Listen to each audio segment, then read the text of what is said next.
amazing work over there in their grow dome and outdoor beds, having kids, working in the gardens, harvesting, and then there's a woman that's stewarding the garden all summer. So feel free to, offer a donation to them, and I'm really hoping we can give them $1,500 this year because they need some supplies, they need some compost, and they really I want this woman that's doing all this work to get paid to do it.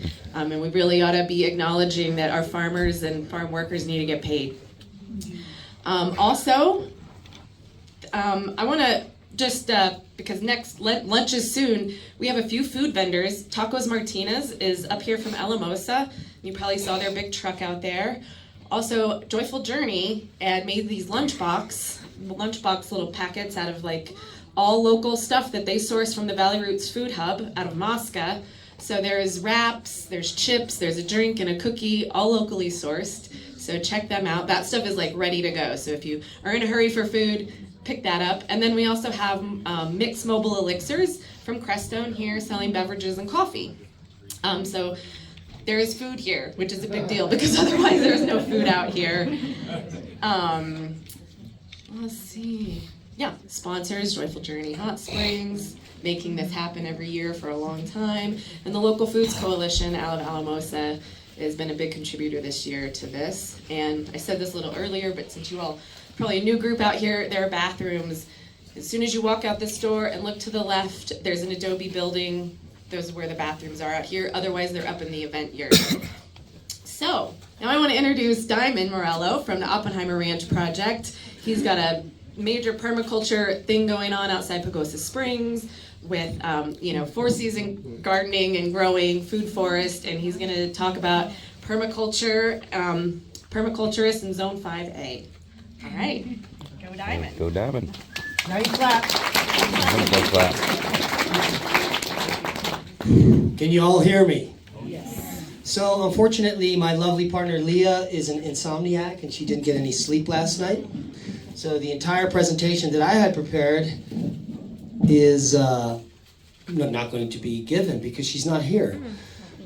But I am going to talk about permaculture in Zone5a and our about a decade journey through the process. I don't know how many of you out there are familiar or have taken a general permaculture course. So raise your hand to give me an idea of who I'm talking to here. It's about 30%.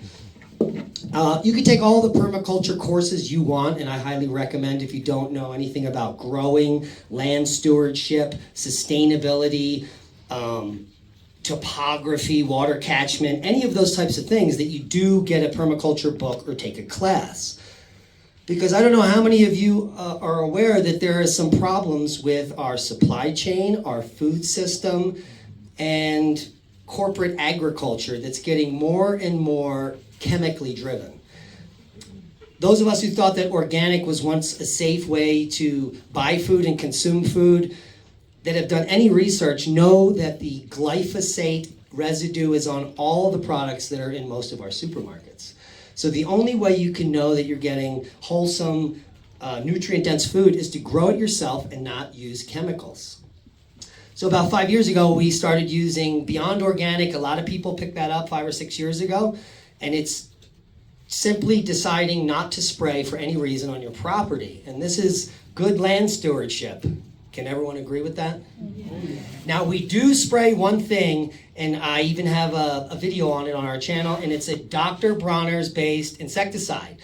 The reason this is not a chemical is because the constituent materials, when you dilute 1 tablespoon of Dr. Bronner's in a quart of water, if you're using the peppermint, you're actually creating a foliar spray that is beneficial to plants. Because some of the pinene and other materials that are in the Dr. Bronner's are beneficial and can be taken in by the plants at the same time killing the pest on the surface. So it is an awesome product. And then when you wash your produce, it's like a little soap and it cleans it up. So it's like a win-win. So let's talk about permaculture. You can take the class and you can read the books, but everywhere on Earth is different. It's different in one part of Crestone compared to down here in Moffett. The changes when you move laterally, just a few miles on Earth, no matter where you live, are so drastic that buying a book and taking a course is going to give you the background you need, but none of the expertise or skills for where you actually want to grow your own food. And a lot of people don't understand that aspect of permaculture. Permaculture is a way of living in harmony with everything, and in order to do that, you can't just buy a piece of land, get there, and say, I'm living in harmony with this land now. You got to be there. You have to breathe there. You have to exist there. You've got to ground there. You got to walk there. You got to move around and observe. You could start growing food as soon as you have property or you're inclined to do so, but that's called gardening. It's going to take you over a year of observing what happens on your property through the seasons to begin permaculture. And permaculture begins first when you understand how water runs through your system. We have a property that's 10 acres on a slope. So this is pretty awesome for permaculture in the desert because you're going to get massive sheet flow. If you have a property that has any sheet flow, which I'm sure even in the flats here, we all know how the water goes straight.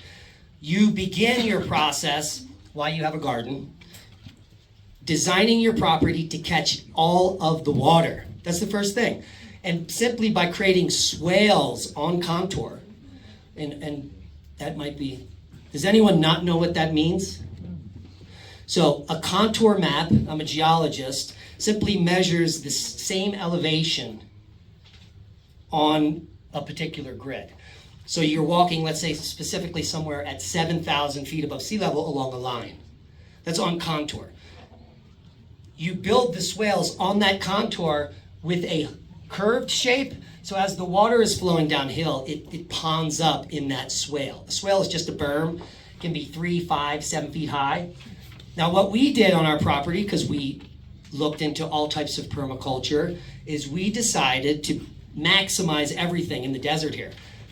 It rains a lot for the desert, but it immediately evaporates and the water's gone. It rarely lasts. So how do we save water? You can save it in a pond here, but it's going to evaporate and the pond's going to get hot. Then you're going to get algae and bacteria and it's probably going to be pretty bad water. So if you can store the water in the ground, that's what you should be doing. And if you build swales big enough, and if you look into the practice of hugelkultur, you can dig a trough first, fill it with rotting material, woods, and other plant-based materials up to 3 to 4 feet high. You can also add things that are on your property like gravels and sands, because what you want to do is be using all the natural resources you have. And then you simply need to cover the berm with a thin layer of soil you either purchase or you've made through composting. If you have no money, you can be creating soils by something called sheet layering, where you layer different types of things you can collect from the forest, food scraps. You need greens and browns, right? So dried leaves would be browns, twigs would be browns. Anything green would be fresh and like grass clippings, or anything green, like even green leaves, which would be high in nitrogen. You need a perfect blend of this to start breaking down in the mound, the hugel mound. Then the wood starts rotting. So the process of making this mound, the mound isn't going to really be biodynamic or working for years in the desert. If you lived in a different place like Zone 8 on the East Coast, it takes a lot less time. But here, it took 5 years for our mounds to become filled with mycorrhiza. 5 years. And we get more rain in Pagosa than you guys get here. So just think about this as a long-term process. But in 8 years, what we've developed is a permaculture orchard that is self-seeding certain things that make it maximally abundant. Like if that's where you want to be, that's permaculture. Maximum abundance through minimal work. That sounds good, right? Now it takes a lot of work for years to get to that place. And once you start being successful at permaculture and capturing water and things self-seeding and having abundance growing on your own, you're not going to want to stop. It's kind of addictive because then you can share this abundance with your neighbors and your friends. And what happens when you continuously give things to people with nothing in return is that you are blessed with abundance in return. I can't explain it. It's just through experience. That's the way it works. And so how do we maximize the abundance in an area like this, Zone 5a? Well, we've done some experiments and we've had some losses. And when we first got here, we were green behind the ears. Is that how you say it? So I spent $5,400 on a commercial greenhouse. It's 42 feet long, 29 feet wide. And I was able to secure it, and we were at high elevation, and I was able to move that snow until the year we got 29 feet. And I wasn't able to even get to the greenhouse at some point, and then the sidewalls crushed in and the whole thing collapsed. So, lesson learned. You can only use hoop houses and greenhouses temporarily in low elevation successfully, and you need to remove the coverings to have it for long term. So that is a lot of work. Everyone agrees, right? You need a crew to do that. So what we decided is to use a more traditional technique, incorporating all of the earthship technologies, all of the Asian farming techniques that go back thousands of years, and you just make passive solar greenhouses. So you use the earthship design to orient it correctly. You want to basically be pointing directly south or a little bit west of south, so that you maximize the heat coming in at the end of the day, and you maximize the heat coming in at the beginning of the day. You also want to have two side walls that the light can come in on sunrise and sunset, and you want to set the back wall so that on the solstice, your glazing is perpendicular to sunrise, basically. So on December 21st, the sun should come up directly perpendicular to your greenhouse, and boom, it's getting heated. And that's what we found is the best orientation. I mean, you can move this 10 or 15 degrees either way and be successful, but simply by orienting your greenhouse perpendicular to the sunrise on the solstice will give you maximum effect. You also need a roof on your greenhouse. And the reason is in the summer here, the sun is right overhead, and if you have a clear roof on your greenhouse, it's gonna get 180 degrees in a moment. If you have an insulated roof, in the summer when the sun gets high enough, it's going to create a huge shade area in your greenhouse, which actually is going to add as a cooling technique. So the design of your passive greenhouse is important, and you can build a structure that grows as much food as a $100,000 grow dome for less than $4,000 buying standard materials. If you repurpose materials, you can get the price down to almost nothing, but it depends on where you can get junk. There is a glazing that I can recommend if you're looking for rigid greenhouses. It's called Solex, S-O-L-E-X-X. It comes in a 3.5 and a 5 mil, but it is one of the longest lasting types of polycarbonate that you can put on a greenhouse. It's been tested for 2 decades now, does not need to be replaced, it does not become brittle. It removes all shadows in your greenhouse and it diffuses light perfectly. So instead of the polycarbonate that they're using on the grow domes here, which has a limited life, breaks down, toxifies the soil, you should be looking in a longer term textile to cover your greenhouse with. And so I can recommend Solex. The company is in the United States. I think it's close to here, West Coast. They can sell it in rolls and sheets, and you can just get it sent on UPS. So it's pretty easy stuff to get your hands on, but you need cash. So, in rigid greenhouses, obviously we have wind, hail. I set up a small hoop house one day and left. It was a mile away when I got back. Leah was like, oh my God, it just went up. It was like a kite, and it kept going up. So, you might want to stay away from hoop houses. I'm sure if anyone was here yesterday, you know what would happen to greenhouse. So we've talked about like some general permaculture, the way to get started with swales and catching water. In order to be successful, and this is a long learning process, is to understand the need for living soils. If we could have the perfect blend of bacteria and mycorrhizate fungi in the right ratios, it doesn't matter what you plant, you'll be successful all the time. Because the perfect balance in the soil is going to prevent wilting from your plants or anything that would encourage pests to come in. So if you are growing the healthiest plants, they typically don't get attacked by bugs. Another thing you want to learn about, so living soil is key. The way you can supercharge your soil, obviously you can buy mycorrhizal inoculants and other things that are very expensive, but you don't need to spend money. There is a process of composting called the Johnson-Su bioreactor. And this is about a 16-month process to create this compost, but you don't have to turn it. So it's kind of like you create the system, you create the blend, you put in the tubes. After a few months, you remove the tubes, and the system is working, covered. Just keep it wet. In about a year and a half, based on what you put in. So you need to be putting in local manures. You need to be putting in local food scraps. You need to be putting in local leaves and twigs, because it's going to pick up all of the bacteria and mycorrhiza from your region that you want to supercharge your permaculture orchard with. And the end product of this is the most complete compost that has ever been achieved. This happened about 8 or 10 years ago in New Mexico. The first beam was created, which was the trademark saleable version of the compost. And all you need is 1 pound of this beam, which is all of the bacteria, all of the fungi you need.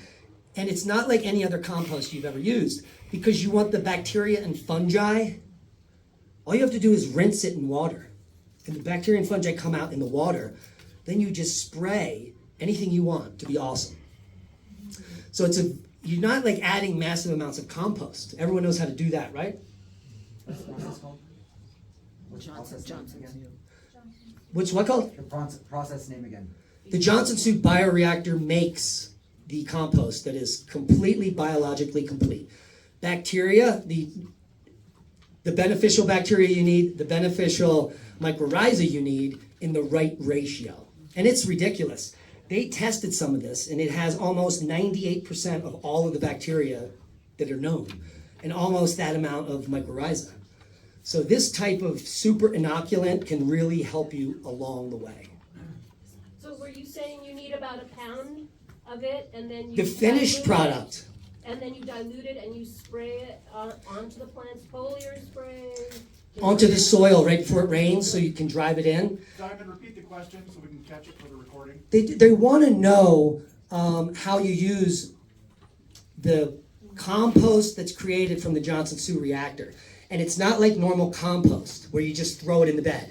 You rinse this in water, so you rinse off the bacteria and the mycorrhiza, and then you use the water to spray it on. 1 pound of the compost will treat almost 2 acres. That's insane. Excuse me. Question. Let's do this real quick. Also, I want to plug real quick that the fungi compost is a vendor here today, and he makes Johnson-Su compost. So he's probably got 1 pound bags for sale. Just gonna plug that since we're talking about it. Thank you, Diamond. So say you purchased the bean and you've inoculated your compost. No, you don't do that. You in the process that you're talking about, the Johnson-Su. Okay, yeah. Okay. So after a year and a half, you've got your compost. Then you can use that for your next, or do you have to continually buy? No, the beams, this is amazing. Beam can be stored indefinitely, and the bacteria and the fungi never go bad. You just keep it cool and dark. So when you do the first process, you're going to get 40, 50 pounds of this perfect compost. You're good, like forever. You can share this with everyone. Give people little baggies of it, little 6-ounce bags. They can do their whole greenhouse. They can do their whole front yard. It is an amazing product, and it literally is the future. The reason I'm here at the event is because I think that our food sovereignty is at risk. I think that the nutrient-dense foods, the indigenous foods we used to eat, they're missing. And we were just talking about some of the most medicinal foods and why they're not on the market. It's because you can't store them for long periods of time using chemicals in a room. So someone at the Crestone Energy Fair posted on social media a tomato that had all the seeds had grown. That's evidence it's been in storage for 6 months. And so this is the food we're buying in the store. It's old and decrepit and with a little spray paint on it. So I'm trying to help the world, but my local community, grow abundantly with nutrient-dense foods, because I haven't been sick since I started doing this. I haven't seen a doctor. I didn't get the Wu flu. None of that. I didn't get the jab. I don't get sick. If I get sick, I know 3 days later because I was like, oh, I had a chill the other day, and that's why my nose is. Because I am constantly eating the most nutrient-dense food. I mean, I'm eating more nutrition than I ever have as a child because I never grew food in a permaculture orchard. There's no spray with all of the bacteria and microbes that I need. And so that's why we come to events like this to inspire others, and we give away unlimited amounts of our land race. We seed save year after year, better and better varieties. And that brings me to a pretty important part here, seed saving and breeding. So I want to hand this corn around. I've used this corn at the Crestone Energy Fair.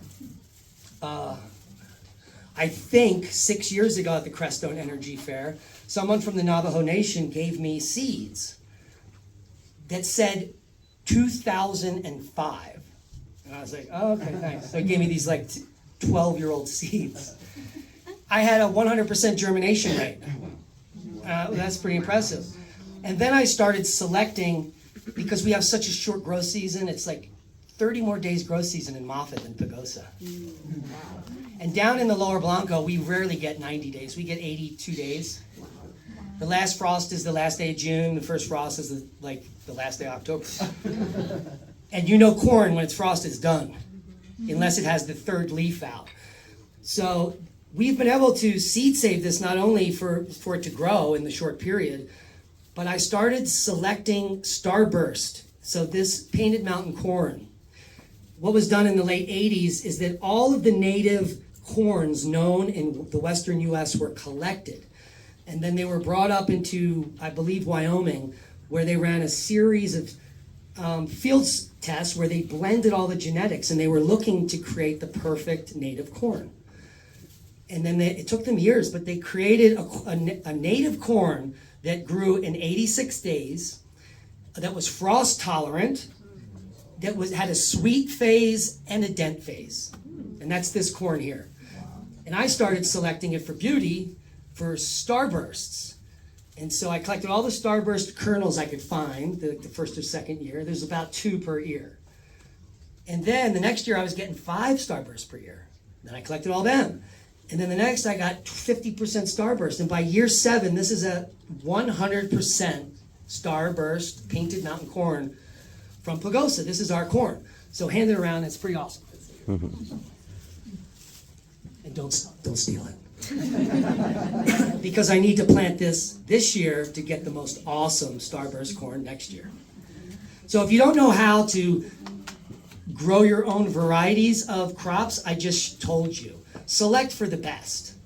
And I was just talking to someone, like, my best mustard plant in our permaculture orchard usually is a volunteer in the compost pile. So I harvest the mustard over here for our meals, but I don't touch that 7-foot Frankenstein mustard because I harvested over a pound of seed from a single plant last year. And not only can you use the mustard seed, I mean, all of these, this food is so sustainable, so nutritious, so nutrient dense. You can literally be grinding seeds for your protein source, sprouting seeds for micronutrients, and then growing the plant out for long-term storage, drying. You can dry all these deep, nutrient-dense green plants once you're growing them using permaculture. You don't want to buy dinosaur kale from the supermarket and dry it out. It's useless. It was probably grown in a hydroponic solution that only had 3 chemicals in it, and there's nothing nutritious in the plant. That's how most of our tomatoes are grown. In literally dead water. So, and as far as high altitude, you need to think about microclimates, maybe putting up stone walls that are south-facing and growing along them. If you want to have any success in here with melons or other warm weather crops, like the one successful tomato farmer in the valley says he grows his plants in a greenhouse to 6 foot and they put them out in July. Literally, for like 2 months. And that's how you have to grow tomatoes here. But we grow all our tomatoes in rigid greenhouses. So our greenhouses are where tomatoes and peppers are created. Everything else, potatoes, carrots, all the brassicas are outside. And you can have amazing success here, even with the swing in temperatures. But the key is seed saving, which is why every year we keep saving the new seed from the best plant. And that gives you a better and better chance to have better success growing. You have a question? I do. Have you, and are you familiar with keyhole gardening? Yeah. And have you tried it here in this area? Sure, it's just a way to lay out the garden so you can get maximum exposure to things in the least amount of space. So a keyhole is actually just walking in and being able to access everything here. So it's not going to increase or decrease your success, but it will allow you to plant more square footage everywhere, rather than in rows. The one thing you want to stay away from is monocropping in rows. You want to be interplanting everything. That is permaculture. You want to plant lots of mustards and other brassicas because they draw in the aphids here. Depending on where you live, you'll know what plant draws insects. And so when I know that, I want to plant that plant every 8 feet because the insects will be on that plant and not the stuff I want them not to be on. And so this is a type of integrated pest management. If you're using the beam and you have all the biology you need in your soil, that's the first step. You're going to have healthy plants. But there's still going to be insects that want to eat plants. So you need an integrated system. And by using crops that you know get attacked by like aphids, you can plant them throughout your garden to keep the rest of the plants safe. Has anyone used that technique? Yeah, and it works. So this is the way you end up having success without spraying any chemicals. Another thing you can add to your permaculture is a biodynamic design. So if you have a farm with a slope, you put chickens and pigs at the top of the hill so that all of their feces and urine run into everything. And what we found is that we planted Lombardy poplar, which is the fastest growing tree in this region. They can grow 7 feet a year. And 6 years ago, we planted these plants. I have a 27-foot Lombardy poplar.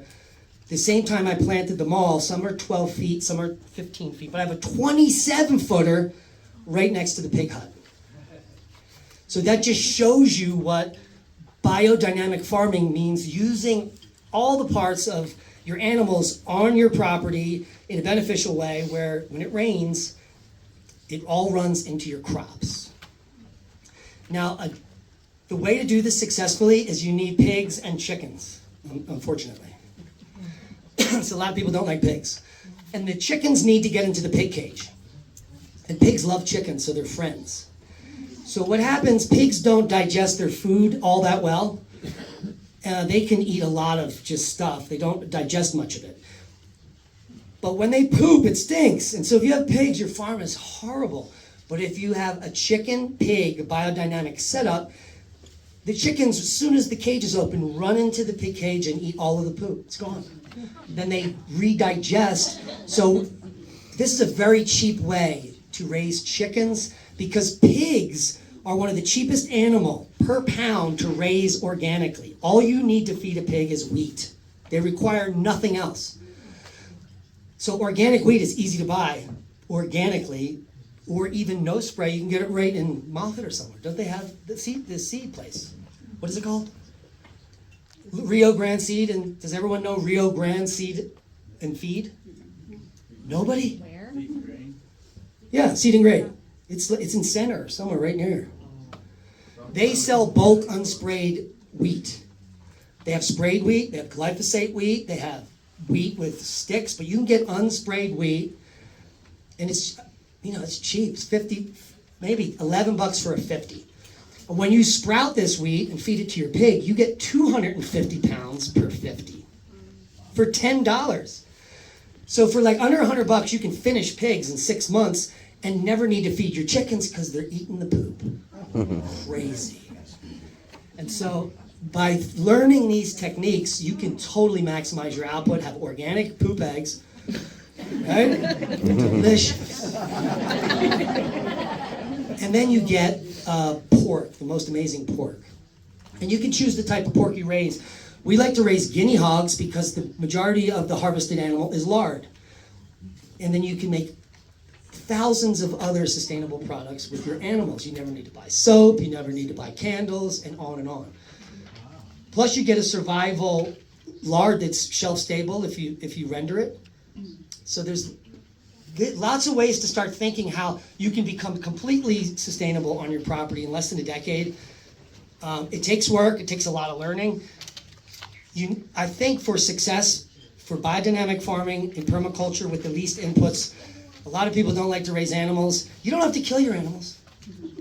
You could just take the eggs from the chickens. You can have a pig as a pet. It'll get 12 years old and it'll keep pooping.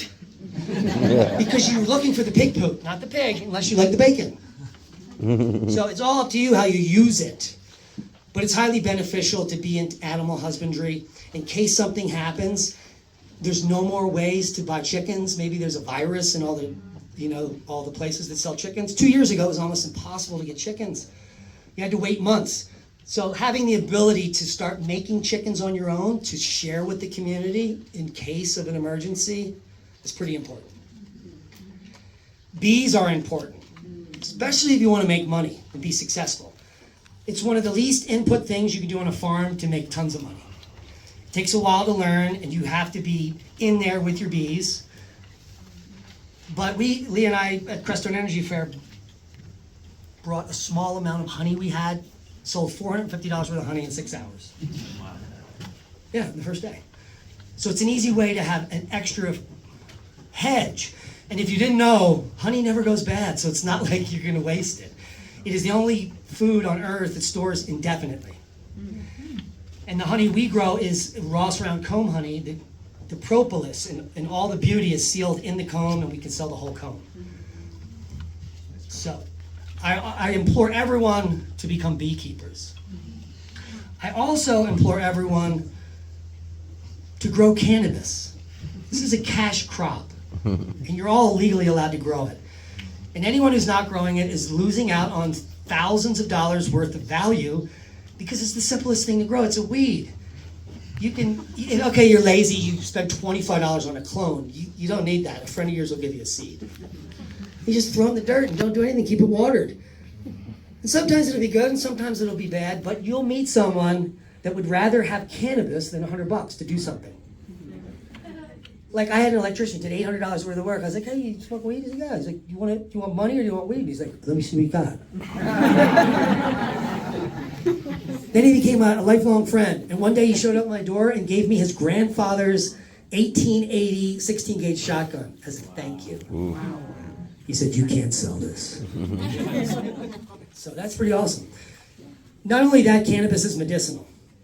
You can learn how to make full plant extracts that have been proven to cure multiple types of skin cancer and other ailments. Because what pure plant extract from cannabis does is it fixes your whole immune system and brings it into something called homeostasis. So it's not really fixing anything, but it's making your immune system as powerful as it can be. Now the problem is pure cannabis plant extract is like, whoa. Yeah.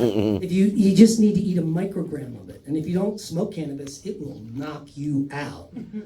But in a few days, you get a resistance to it and you'll feel normal. So I can't express enough to grow cannabis because it's your right, and share it with your neighbors. And so we make Rick Simpson oil. We've been making that for people that have cancer for free, which is one of the reasons why we grow cannabis and give it away, so that we can help others. Plus people just like to smoke pot. Oh, really? I'm not at the microphone, but should I? I feel like I'm getting a suntan. That's what it's like. You're in the spotlight. So, it's awesome to be here. Thank you so much. I want to point out that we're finding out that microwave technology is harming the bees big time. It's the elephant in the room. So, it's harming the bees, the children, the trees. The whales are beaching themselves from sonar. If we could just be aware and use this harmful technology mindfully, and when necessary, it'll help the bees and all life on Earth. anything that's harmful to one cell in a body, in any living thing, is actually harmful to life. So I just want to encourage you, if you can have a landline and Ethernet, that would be great, or cable, but yeah, so let's protect the bees together. Yeah, now that's a good point. But luckily, our property where our permaculture farm is in the Blanco Valley, 5 miles down from 160, which is a dead zone. It's so deep in a hole. There's no cell. There's no signal. There's no way to get out at all. And we do have a landline. And more people are more susceptible to EMF if their immune system is weakened. So, I mean, I could probably go hug a microwave tower and be all right, but someone that's sick may not do so well. So putting yourself as far away from EMF as possible, like if you have a router in your house, put it as far away as you can. It may be one of the reasons why Leah couldn't sleep last night, because there's Wi-Fi. Yeah, and there definitely is a correlation between the harmful microwaves and bee colony collapse. And and unplug it, turn it off, especially at night, or if you're leaving home for a while. Or Please come. Did everyone get to see this? Come talk into the mic if you have a question or a comment. I have a question. I have a sore arm. I have a lot of native bees in my yard, and if I keep bees, honeybees, will they outcompete my native bees? No, absolutely not. Each different species of bees likes to eat completely different things. A lot of people think they're going to get honeybees, Italian honeybees or Russians, and they're going to pollinate their garden. Nah. The bees will like your squash blooms when they open because they're close, because you're going to put them close to the thing, but they don't choose anything that's not native. Like they want the rabbit bush. They want the yellow clover. And that's what their main source of food will be, honeybees. And the native honeybees are not going to be outcompeted. They'll even join your colonies, which is fine. I keep 4 empty beehives with frames in them out now.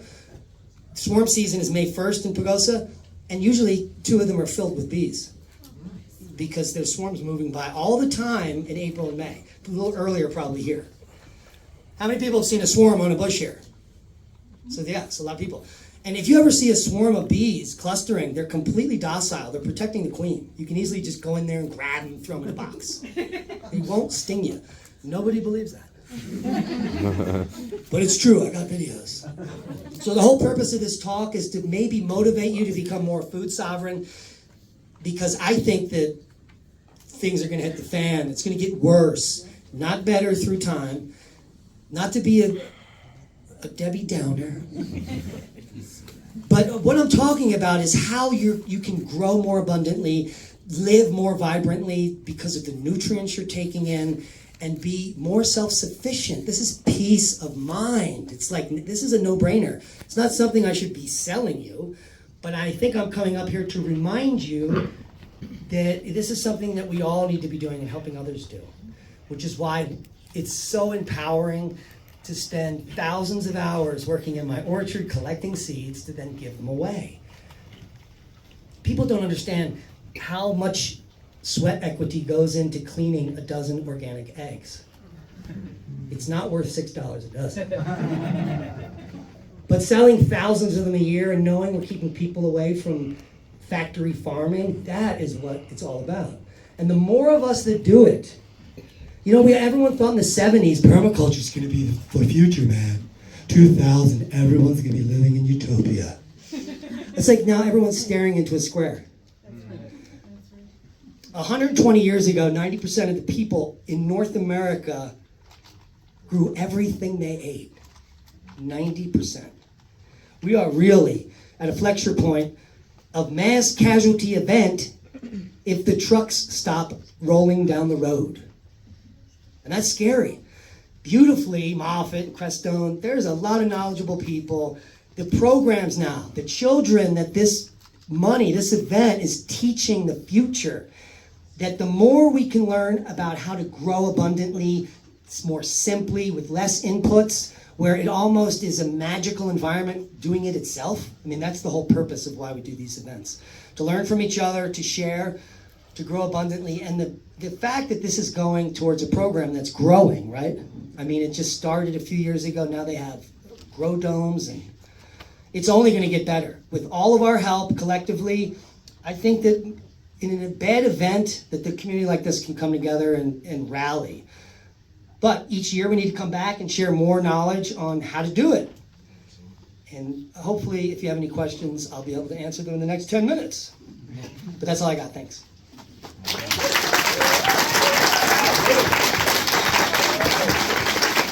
Oh yeah, the good news is that we have a booth with thousands of land-raised seeds. How many people in here already have seeds from us? See, it's popular. And these are all seeds you can grow here and be successful with. There's also free cannabis. And you have a YouTube channel and all this. Yeah, I don't really like to promote that. We do have a YouTube channel. If you're into that stuff, you can come to our booth and we'll talk to you more about it. But I'd like to answer some questions from the audience, if you got any. On how to fail. Remember, you're going to fail. All the time. So you mentioned earlier that your permaculture food is more nutrient dense than conventional agriculture. How do you quantify that? Like, do you run tests on your food? Or? I forgot a squash. I did it last year. So there's something called the brix. You can easily measure in your produce. Does everyone know brix? B-R-I-X? No. It's the amount of sugar content in your food. So when you grow a crop in a depleted field that's been sprayed and tilled under and year after year, the amount of micronutrients on a normal factory farm keeps going down. They're not adding rock dust or anything. All they're doing is putting NPK into the soil, those three components, so that they can get the fruit to grow. So what you get in the plant is almost no nutrition, no nutrients. So any permaculture farm that has all those nutrients present in the soil, we add rock dust every year. We live on the Blanco River. The reason the river is white is from rock flour, from the glaciers that are grinding the rocks above. So in the spring, if we irrigate our fields with white Blanco water, we're getting thousands of dollars worth of free rock dust into our crops.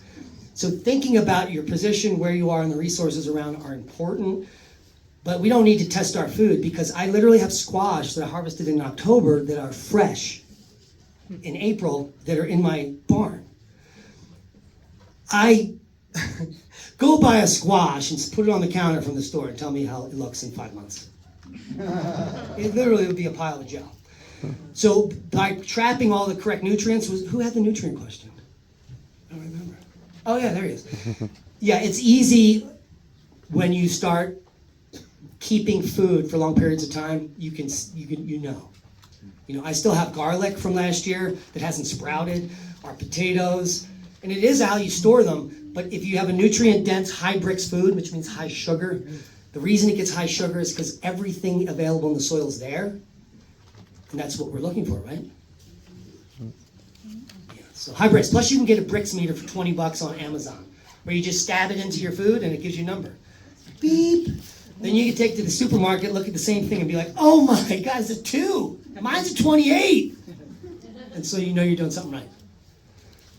Thanks for your presentation. I live in the town of Saguache, and we chlorinate our water, and I'm just wondering, sort of like a reverse osmosis system, what I could do. You don't need to do anything with chlorinated water. It's easy. You just let it sit. So let it sit in a large open vat for, it depends on the volume and the depth, but if you let it sit for a few weeks, it'll all outgas. I do that, but I mean, I have a drip irrigation system, so I'm really wanting to, use that. But anyway. That's our problem. We have a drilled well. Well, it's actually a culvert well, but it's only 20 feet down, and we hit the aquifer on the river. The water's crystal clear, tastes delicious like a glacier, but when you test it, it's got, the dissolved solids are so high that it's actually detrimental to water everything continuously with it, because there's salts in there.